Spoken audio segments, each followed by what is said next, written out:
An enlarged prostate is a very common condition, and it happens as all men get older, and it really depends on how symptomatic one is.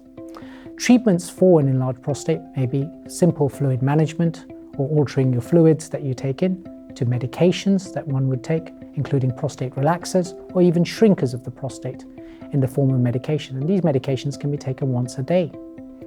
Often when one is referred up to a urologist, your symptoms may be more severe, or it may be impacting your quality of life. An assessment will be made. Often this will be done by looking at your bladder diaries, your flow tests, and also how symptomatic you are. Part of the treatments for an enlarged prostate will depend on your attitude towards risks, such as some of the more invasive procedures, which may entail a certain degree of risk in terms of incontinence or problems with erections afterwards.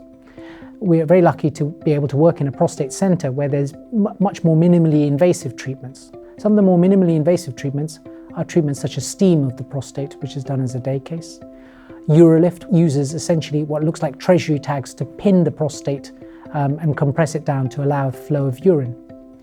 A third way may be using embolization, which basically involves blocking the blood supply to the prostate and is usually performed by a radiologist under local anaesthesia.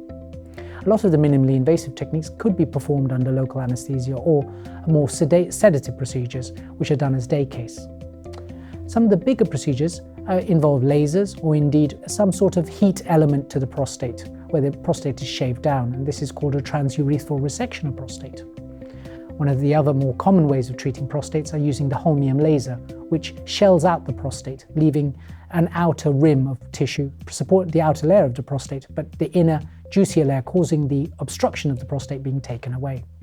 These are all procedures that your urologist can discuss with you, and together with your urologist and what your objectives are, you can meet and decide what is best for you. So in summary, there are multiple ways to treat prostate and bladder outflow obstruction, but clearly it's a bespoke form of treatment that your urologist will sit down with you, assess your attitudes to risk, what your outcomes are and your goals are, and decide on an appropriate treatment for you.